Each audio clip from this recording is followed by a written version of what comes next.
ধিঙত ভয়ঙ্কৰ কাণ্ড মৌলানা ৰূপী মাজাহাৰুলে চাঞ্চল্যকৰ অপহৰণ কাণ্ড সংঘটিত কৰাৰ অভিযোগ উত্থাপন হৈছে।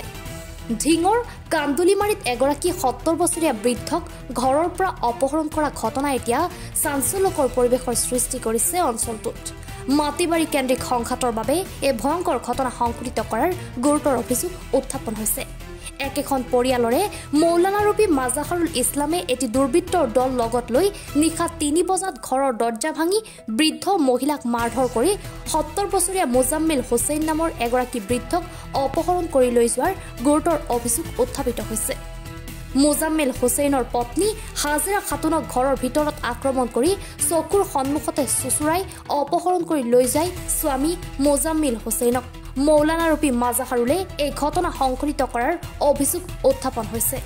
বিগত বহুদিনৰ পৰাই দুই পক্ষৰ মাজত চলি আছিল মাটিবাৰী কেন্দ্ৰিক সংঘাত। এই সংঘাতৰ বাবে এই ঘটনা সংঘটিত কৰাৰ অভিযোগ পৰিয়ালৰ লোকৰ। সোমবাৰে নিশাই অপহৰণ কৰা ৭০ বছৰীয়া বৃদ্ধ মোজাম্মিল হুছেইনৰ এই পৰ্যন্ত কোনো ধৰণৰ সম্ভেদ পোৱা নাই পৰিয়ালৰ লোকে।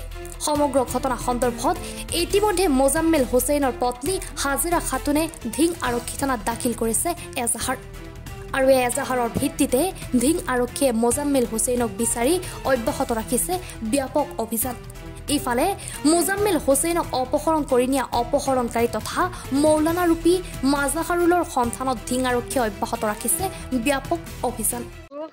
দৰটো ধাক্কা মাৰি ভাঙিছে, ভাঙি পিছতে এই বুঢ়াৰ হাতত ধৰিছে, ধৰি আইতা আইতা দেৰি হৈছে দেখিয়া বল পিছতে জেগা ধৰিছে, ধৰিলে হাতে পিছতে টানি লৈ আহিছে।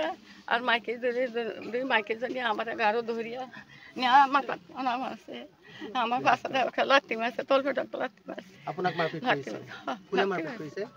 এই মাঝের লগতে ওই বেলেগ মানুষ আছে সেইটো সেইটো এইখিনি আইতে আইতে পিছত আমার গাটো এৰি দিছে।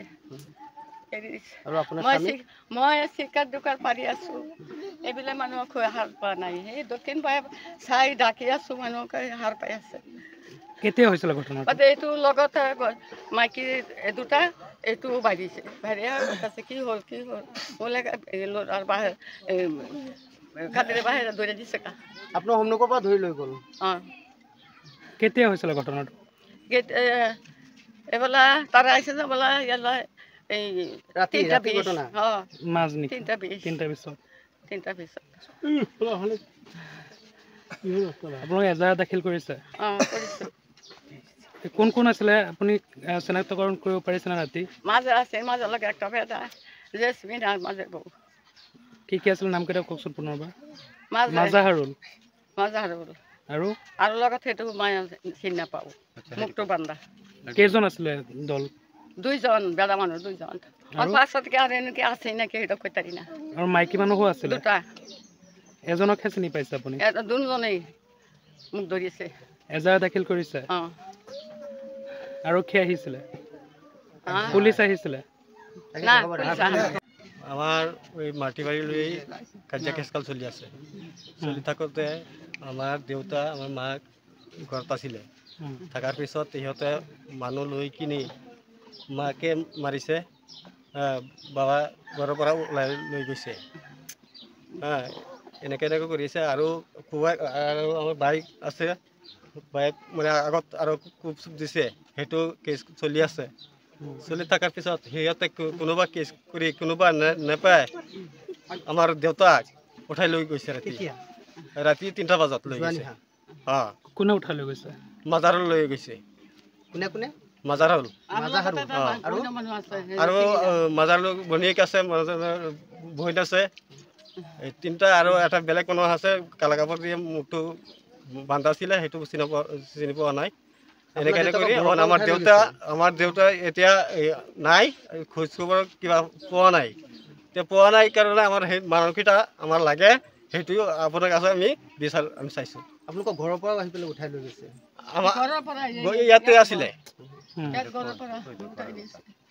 এইটো ঘৰত উঠাই লৈ গৈছে। বেলেগে আমাৰ ফোন মাৰে, মই এজন চিকাৰ বাগুৰ কৰি আছে, বেলেগে আমাৰ ফোন মাৰে জনাইছে যে এনেকৈ এনেকৈ কৈছে তুমি ঘৰত শুই আছ। তাৰপিছত আমি সেই ফোনটো পাই আহিছোঁ আহি কিনে চাইছোঁ মাটিৰ পেলাই থৈ মাটিৰ চাইবা ধৰি আছে মাটিত পেলাই তাৰপিছত গুচি গৈছে ৰাতি কেইটা কি বজাত সন্দেহ হয় এতিয়া ক'ত আছে আপোনাৰ দেউতা এইটো আমাৰ কোনো সন্দেহ হোৱা নাই আমাৰ সন্দেহ হ'ব সিহঁতে উঠাই নাই কৈ থৈছে আমি কোনো এটা খবৰ বাতৰি পোৱা নাই এতিয়ালৈকে বিচাৰি এইবাৰ এতিয়ালৈকে বিচাৰি পোৱা নাই আৰক্ষীক জনাইছোঁ ঢিঙৰ পৰা ছাইদুল ইছলামৰ ৰিপৰ্ট এনি ভাৰত 24